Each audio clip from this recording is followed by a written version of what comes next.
I've attended classes at Rare Book School here in Charlottesville on a number of occasions, and I really never thought I would be up here giving one of the talks. I've been sitting in this room so many times, and more importantly, I never thought I would get an introduction from Michael Suarez, so that's very nice. Nice to hear various accomplishments come out of his mouth. But really, though, thank you to everyone here at Rare Book School for extending the invitation tonight. Even though I'll be talking quite a bit, I do hope this is less of a lecture and more of an opportunity to think about collecting and manuscripts and early America together. So speaking of early America, I was at the SHARP conference, and as Michael said, the SHARP is short for Society for Historians of the Early American Republic. So I was at the conference last week, and for the first time in a long time, I was at a conference not to present or chair a panel, but rather to just take in the accomplishments of the various speakers. And I sort of had this talk tonight rattling around in the back of my mind and was thinking about how interesting and how sometimes difficult it is for someone whose daily bread it is to be behind the scenes, sharing with highly accomplished and highly credentialed scholars material that they would interpret and share for an audience like this. How interesting and difficult it is to occupy a space like this. And I didn't quite get to the point where I was questioning why you asked me to give the lecture, but I did just want to note that feeling tonight. And so speaking of things behind the scenes, let's see. I'd like to begin by looking at some documents that maybe haven't occupied a space in the historical literature in ways that we've seen before. And I should start with documents because with a title like Curator of Manuscripts at the American Antiquarian Society, which specializes in collecting, as we say, everyday life of early Americans, I should have some expertise in this area. I could have selected almost any manuscript from any collection tonight to start this talk, but I selected this one to start. What you're looking at now was actually created by a person whose name is somewhat, if not probably very familiar to you. These pages are at the end of a 1717 diary written by Increase Mather. Mather, like many old Puritans, was a minister. He was president of Harvard. He was somehow implicated in the Salem witchcraft trials. Just think of if you don't know Increase Mather, think of your typical picture of a New England Puritan from the 17th century, and he is it.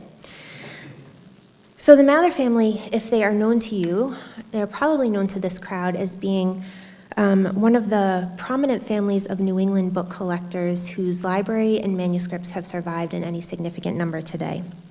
And this library is split up between the American Antiquarian Society, the Boston Public Library, there's some here at the University of Virginia, there are other books elsewhere as well. And what you're looking at now are all of the entries, and I've circled them for your convenience because, as you probably know from looking at this slide, Increase Mather's handwriting is not easy to read. These are all of his book purchases in 1717. And you'll see 2 books, ditto, ditto, 2 books, 2 books. Account books like this, receipts, and other financial paperwork often do survive in early American papers. And the reason they do, I think there's a very common sense reason for why they survive, and that's because people wanted to make sure they weren't overpaying what they owed to others and wanted to make sure that the people in debt to them paid what they owed. So they saved these kinds of accounts. But I've noticed in my many years in the AAS reading room that accounts like this often don't make their way into the research in the way that they probably could. Of course, historians who are studying the history of slavery and capitalism, people who are doing economic history, use accounts like this heavily. But these kinds of accounts survive in great numbers, and I'm always surprised they don't get used more frequently than they do. So here you see book purchase after book purchase after book purchase, and even for a crowd like this at Rare Book School, your eyes might even start to glaze over, and you might wonder what you can make of this list other than Increase Mather bought some books. We might wonder, as people interested in books, what specific books Mather bought this year, and the frustrating fact is we can't ever know. We will never know what these books refer to. And these accounts might ultimately be dismissed because there are so many unknowns. But we do know that the books exist, and I apologize for not having a better picture of the Mather Library, which is down there in the right-hand corner of the screen. But we do know these books exist due to external evidence like the library. And we know they're a pretty amazing early American library. But what else is here on this page? It looks very similar to the previous slide I showed. What else is here, and I've circled them again so you can kind of identify them, is poor person after poor person after poor person. Mather was giving, I did add it up, Mather was giving about 2/3 of what he spent on books to support impoverished people. He gave money to support poor people in general. He helped to bury poor people. He gave money to an orphan child. We don't know how he gave this money, whether it was through the church or the overseers of the poor in Boston, which was in existence by 1717, but he gave it. And here's just a close-up. And when we look at these two slides together, you can see that Mather had to enter books just as frequently as he had to enter poor in this set of accounts. And I wonder if we've expressed enough frustration as historians or librarians or curators or archivists or catalogers that we don't know as much about these poor people as we do about the books. We know the books are there. We know they are amazing. These individuals are no longer here. Were they equally amazing? I want to leave that aside for a minute, and I promise I'll come back to it. This is another document from AAS Collections, and I had access to AAS Collections when I was preparing this talk. They are very New England-centric. They tend to focus on pre-20th century American history and culture, so I apologize for that focus, for those of you who are interested in other geographic areas. This is business correspondence that was kept by John Hull.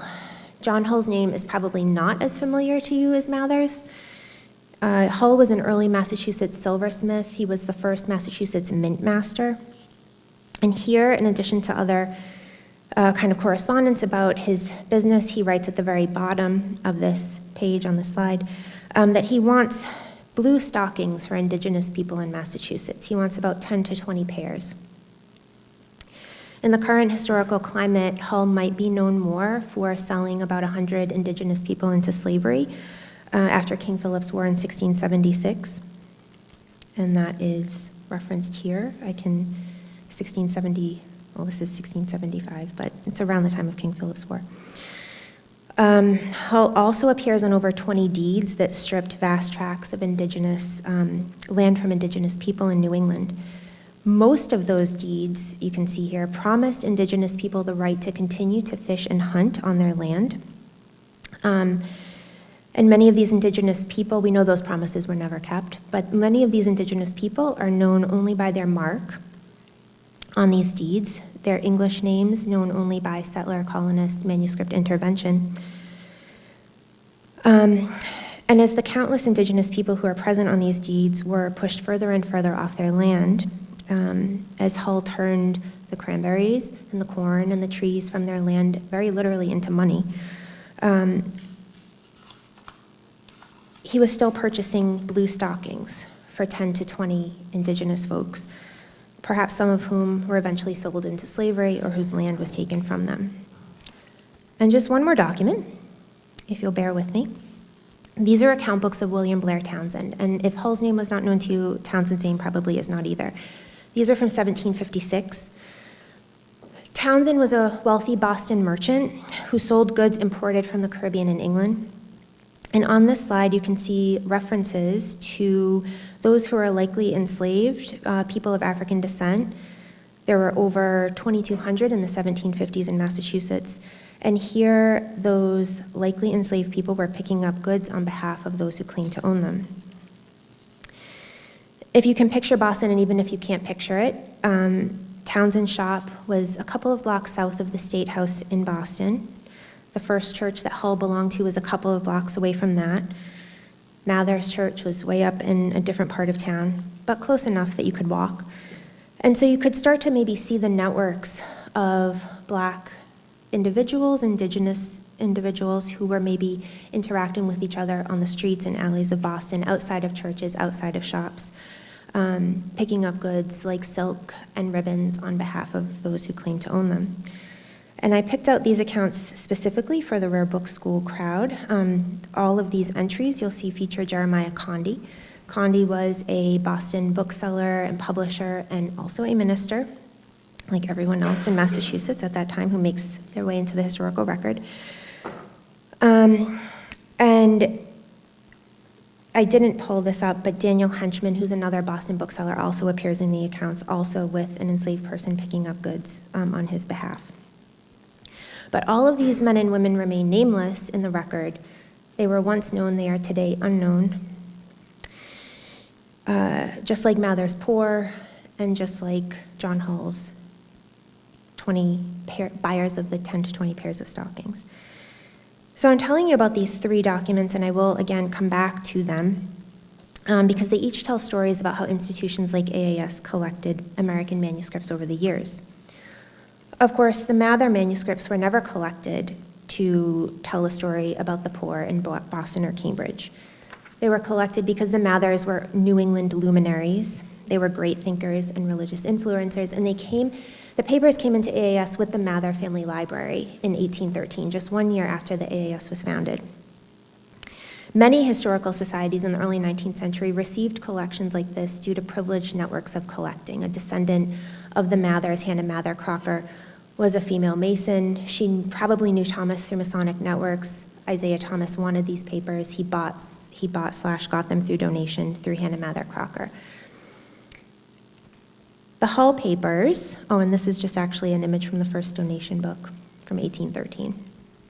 The Hull papers came into the institution in the 19th century, again, part of a trend of collecting big names or autographs, big signatures in history. I mentioned that Hull was a mint master, and Hull's autograph is relatively rare. And so these papers, this is actually from the Boston Mass records, but the Hull papers themselves came from William Buell Sprague. Sprague was one of the first collectors of autographs in the U.S. He is known as the first person to compile a collection of signers of the Declaration of Independence. And he got a lot of these autographs when he was a tutor at Mount Vernon. He got like a lot of Washington papers and built on that collection over his life. So this was a larger trend of collecting great sort of autographs in American history. And I just wanted, and this is actually a trend that continues with people like Rosenbach and Charles Hamilton, more recently Ken Rendell. And as an aside, I just want to tell a story that Rosenbach tells because I don't have any great stories of hunts of manuscripts, so I have to do it vicariously through Rosenbach. So he says, in relation to this, this is just the Sprague catalog. In relation to this is probably the most everyday manuscript I was able to find in any of Rosenbach's writing, and it's not so everyday. But it looks kind of everyday. It looks like some of the slides I've already shown. So he says, how often had hopeful bookmen dreamed of one day discovering this book of Benjamin Franklin? From my earliest days of collecting, I myself had persistently followed all rumors or clues concerning its whereabouts. None of them led anywhere.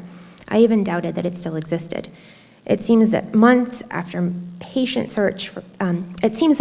of patient search, a dealer had located the proprietor of an antique shop at Mount Holly, New Jersey, who owned an old copybook that he claimed was the original in which Franklin kept his accounts. I rather dreaded being disappointed once more, but there was a chance of a find. I left for the station immediately. There I found no train due for hours. And I took the train to Charlottesville. I have some bad stories about trains, but let's focus on Rosenbach. This was just the obstacle I needed to egg me on. I quickly hired an automobile and motored the 70 miles to Camden. At last we came to Mount Holly, and as we followed a quiet country street to its end, I regretted the trip. The heat of the summer night was oppressive, and the entrance of the shop before which we stopped was the same as 1,000 others scattered over the country. A dull light reflected the usual sign, Antiques, hanging above the doorway. As I entered, a sensation of utility came over me. The rosewood whatnots, holding their bits and pieces of glass or china, depressed me. Broken down Windsors, old ship's lanterns, hooked rugs, maple chests, and mahogany bureaus. Was this an atmosphere conducive to hope? The proprietor greeted me, smiling kindly. I began to think perhaps I hadn't come on such a wild goose chase after all. I took it from him and went to the dim light. As I opened the battered covers, I immediately recognized the workbook of the first civilized American. So these two trends, one of elite families wanting their papers preserved at historical societies in combination with that antiquarian impulse to preserve those papers, and the collecting of autographed manuscripts in the early to mid-19th century, which held strong into the 20th century, these two trends shaped so much of the collecting that happened up until the middle part of the 20th century. But something did change in the 20th century, and what was it? Okay, let's see. Give me 1 second. All right, I think my pages got a little mixed up here, but let's see.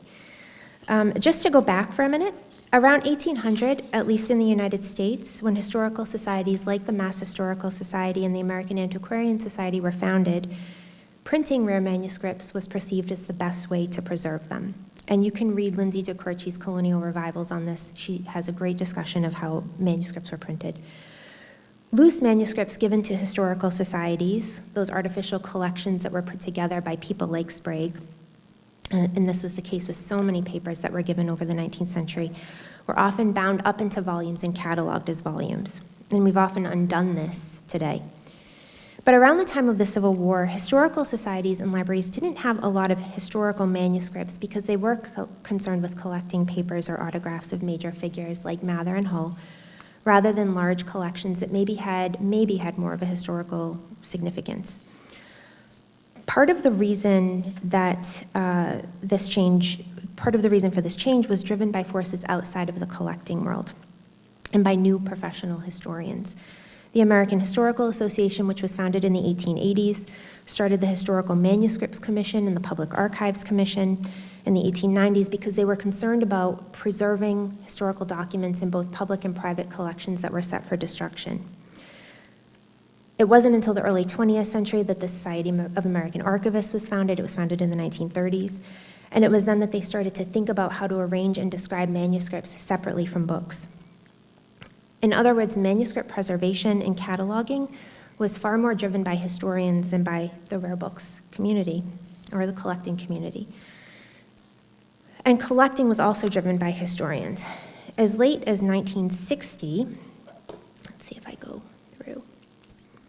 As late as 1960, the American Antiquarian Society director said, "We do not buy manuscripts." What he actually says is, "We have never bought manuscripts, and I certainly shall not change our policy at this late date." This is letter after letter from the 1930s and onward, saying how little research value manuscript account books and manuscripts in general had. And so you'll see, it doesn't seem to contain very much information. Only one of these account books was particularly interesting, and that was very much like thousands of other similar books. There are a great many old account books floating about, and most have very little value. On occasion, an account book would be accepted, but only as a donation. Manuscripts were purchased, however, if they related to the history of the printed word, adding to the early sort of collection of Isaiah Thomas papers that AAS had. But if you read people like Ken Rundell or the Manuscript Society, you'll know that something changed in the 1970s. Everybody says that something changed in the 1970s when it came to collecting manuscripts. But why? Why would we buy an account book like the Townsend account book? Sure, it could have relevance for an economic historian, but it's relevant here for this talk because it was a very different kind of collecting for a place like AAS. The collecting of account books like Townsend's marks or is representative of the change in collecting that started to happen at places like AAS in the 1970s and 80s. And if we can point to a cause, I would say that it's part of a much longer trend in institutions responding to efforts by historians to locate manuscripts.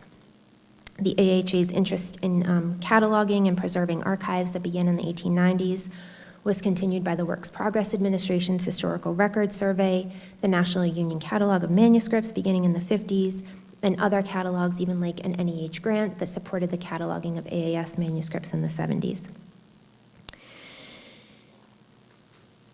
All of these things were helping historians who had a renewed interest in things like immigration in the 1930s, with a slight pause with the great consensus historians of the 50s. And those who were social historians in the 60s and 70s, this new interest in the everyday, and institutions responded.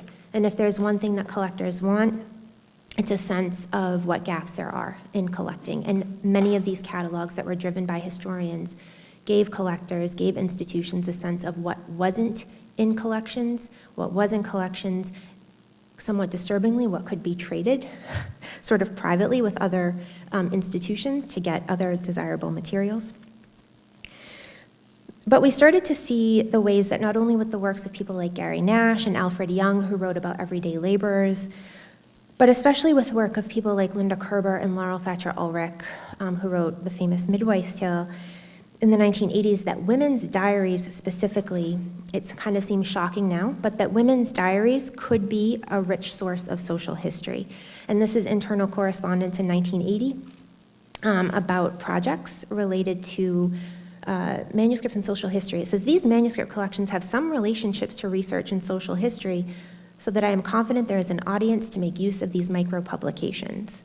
And sure enough, we at AAS did put out, we recognized how valuable some of these collections that we already had due to family donations. We had always accepted donations of papers from families who were AAS members. And so we saw the potential to develop partnerships with vendors and the potential for grant funding as well by promoting things like women's diaries. This had been a distinct break from the past, when most of the projects for publication had revolved around papers like the Mather family. For instance, the Massachusetts Historical Society, I know there's someone from Mass Historical here, published Mather diaries in the 19th century in their proceedings. There was a microfilm edition in the 1970s. Even recently, the Congregational Library of America received a grant to digitize Mather material, funnily enough, in a grant called New England's Hidden Histories. And I'm not here getting into all of the cataloging and microfilming work that was done around early American imprints, which I think AAS is most known for. One thing you always heard said about AAS was that we collected one copy of everything that was printed before 1876, and so much of the work that we did, particularly around the bicentennial, related to getting those early American imprints microfilmed and cataloged. And happy to talk about that, after the talk. But seemingly all of a sudden, institutions like AAS started buying. In the case of AAS, with a focus on everyday manuscripts of early America, we actually started to reach out to different kinds of networks of collectors and dealers and book scouts who started to help us build this collection. People like Benjamin Tye, a famous book scout in Massachusetts, had always offered manuscripts. You saw that letter to him in 1960. We would never buy them from him. People like Matthew and Cheryl Needle and others started to find great account books and diaries and family papers for us. In fact, one of the first collections I can see that we actually purchased with actual money was a child's diary. And this was an unknown, relatively unknown, she is named, but unknown child at the time. This is in 1979. And so riding high on this wave of this kind of collecting, about 20 to 25 years after it began, AAS purchased the Townsend account books. But to be fair, sorry, I just want to go back for a minute. But to be fair, Townsend was and still is a relatively important figure in early New England.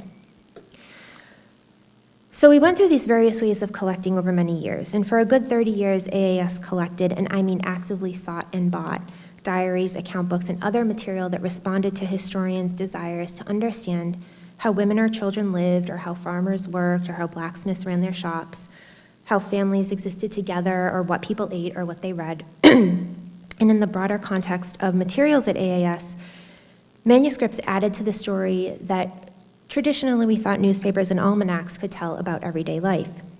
And even with cultural history taking over in the 2000s, our manuscripts had relevance for those looking at material culture, shopping, reading, style, and fashion.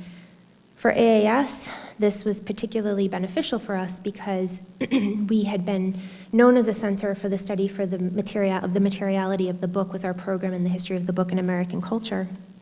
And so our book trades manuscripts, which we had built for 200 years, had new life. No longer were manuscript diaries after Ulrich's midwife's tale that I mentioned earlier, no longer were they mere one-offs. They weren't deprivileged compared with newspapers and almanacs or other printed material.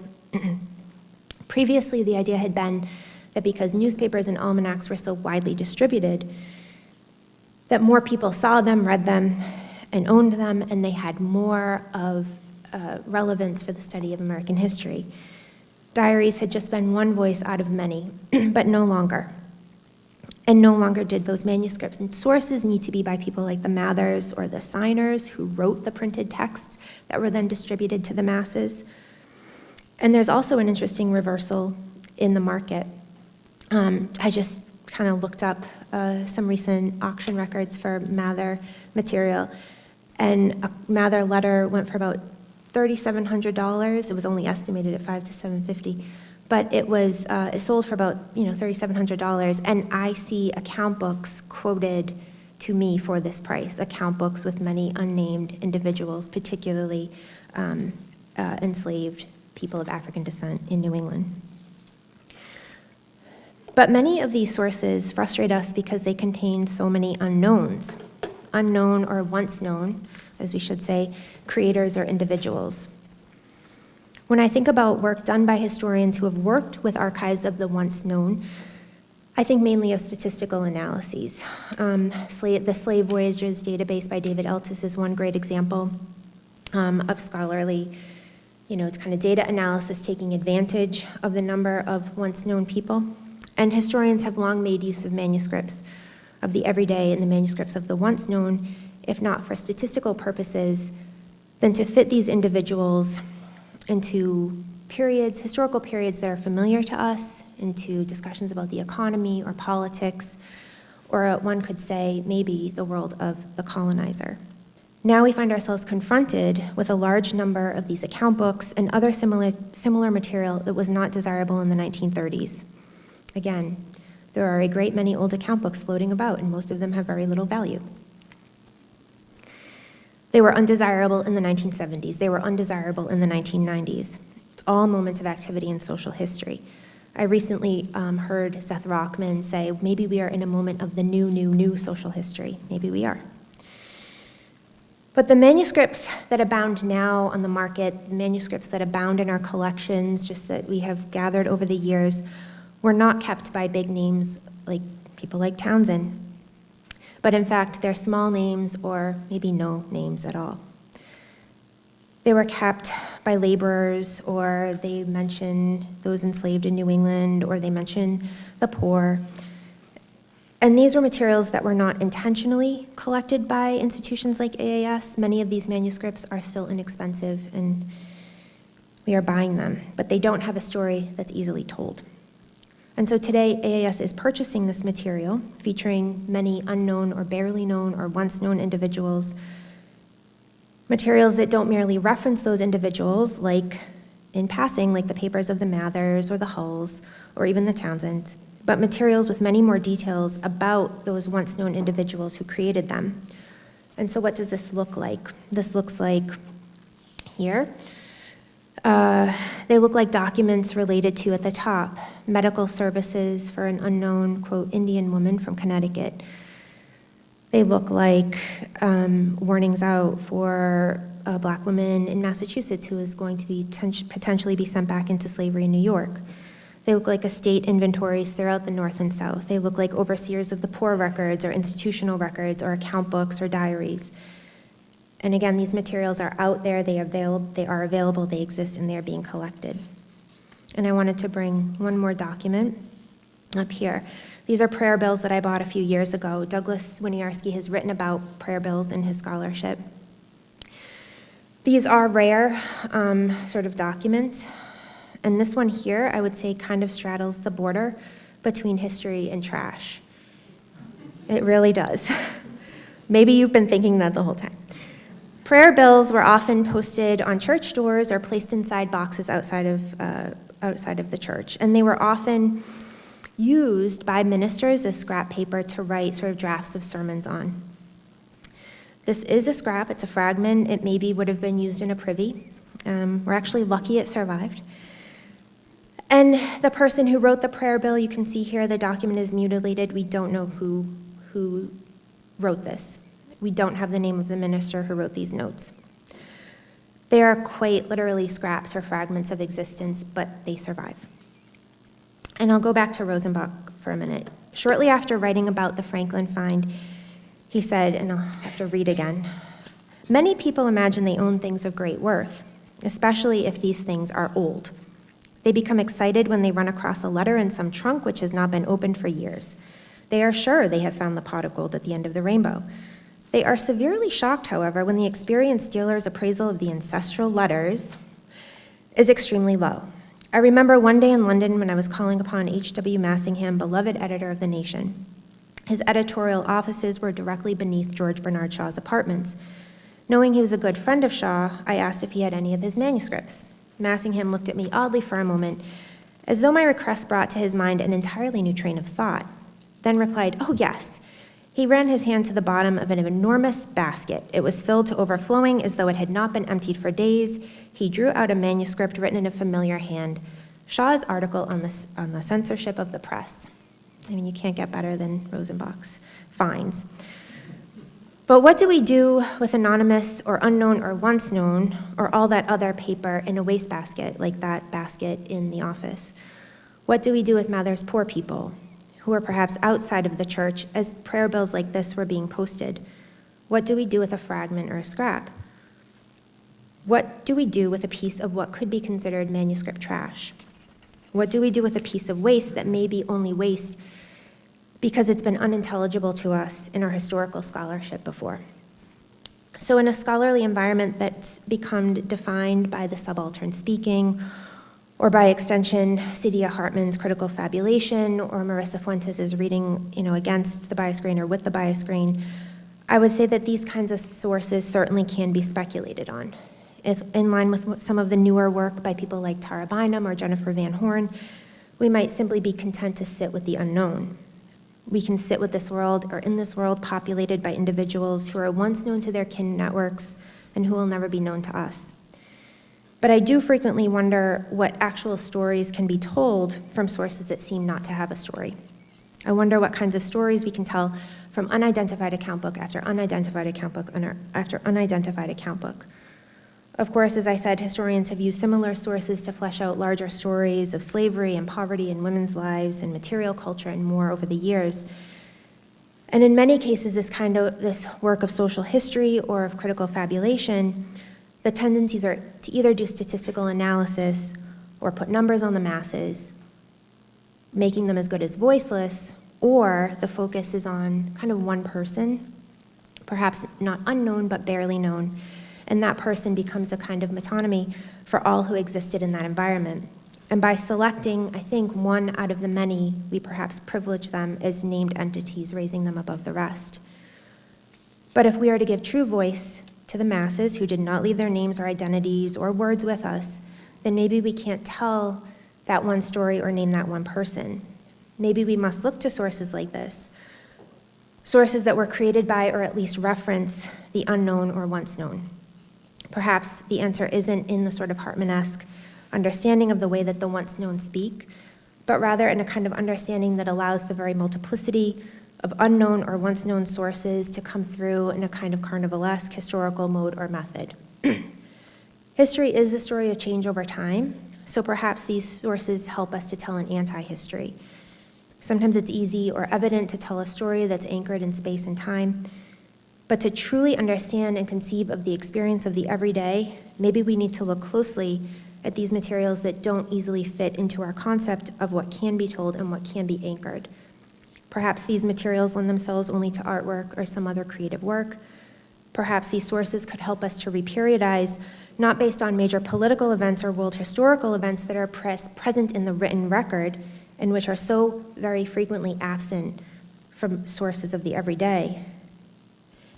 If we truly were to write the history of the everyday based on collections of the everyday, maybe we could reperiodize based on rhythms of the everyday. Could we even do this kind of history, one that radically reimagines a world in which the Mathers and their narratives stay inside of the proverbial church? Or perhaps we let these once known, still unheard voices fade into the background as we continue to anchor our stories with names like Mather or events like King Philip's War. Excuse me. Perhaps there's no story here, perhaps there's no research value, perhaps this is truly trash. But what I know is that these sources do survive in great numbers, and the great numbers of people who were once known, who are no longer known to us. And if we truly hope to let the, quote, subaltern speak and move past critical fabulation, maybe we do have to pay attention to these sources by once known people, and part of that work comes from looking and reading, and it has no easy answers, because sometimes these sources say very little beyond I planted today, or I was sick today, or I picked up a piece of cloth today, or I sat outside a church today waiting for a handout and praying to be well again. And I will say, this might just be one more case of one more collector. It's not my collection, but it's the collection I've been taking care of for a long time. Maybe it's just a case of one more collector trying to make a case for our collections. So thank you.